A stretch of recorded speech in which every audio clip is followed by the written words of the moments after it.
Hello and welcome everybody.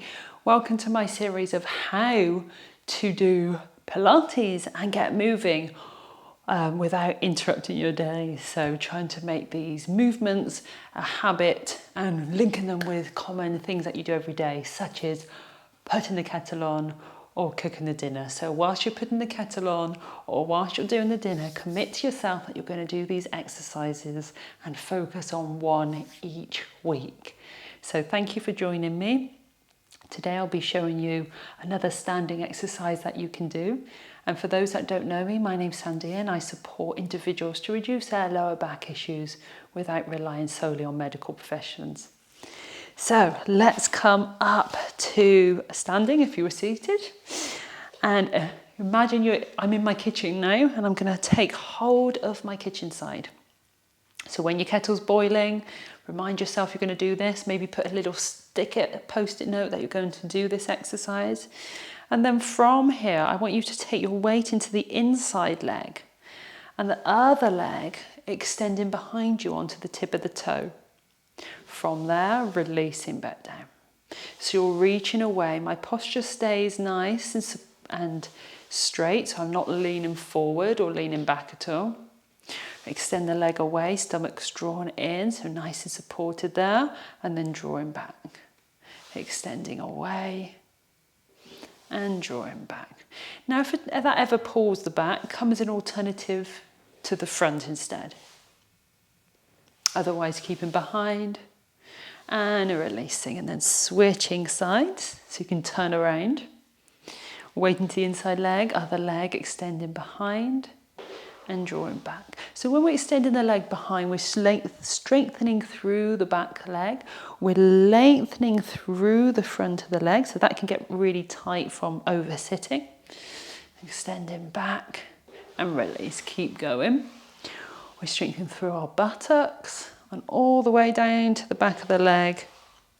Working on our balance here, which is so important. Especially if we're getting older, we want to reduce the risk of falls. Many people tell me, oh, I'm worried about falling. Balance is really key to that. We're improving our bone density by balancing as well.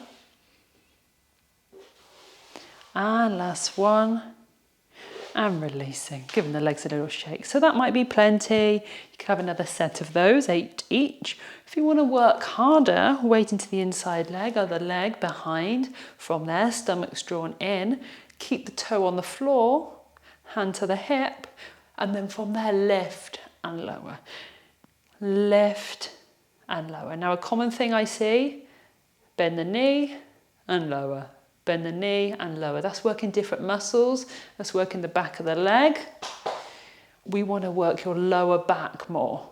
So we're lifting and lowering. We're also working the back of the leg, but it's different. Lengthening through the back of the body, lifting and lowering. It's not bend and tap. Legs straight. If you find your knee bends, you can't seem to stop it, flex through the foot. That should help. Or try not to lift so high. And last one. And releasing, and then turning to the other side. Weighting to the inside leg, other leg behind. So it might be just extending and drawing back, or if you want the harder version, foot behind, toe down, or flex through the foot if you tend to bend through the knee. Lifting and lowering, working the glute muscles here. Lengthening through the front of the leg, lifting and lowering. Make sure you're not leaning in or leaning out at all. Keeping the posture nice and high. Keep going. You're not folding forward. Lengthening through the hip flexor, which is the muscle which bends the knee, bends at the hip. Lifting and lowering. Lifting and lowering. And lifting and lowering. And release. And giving a little tap out. Well done. So let me know if you've been doing this.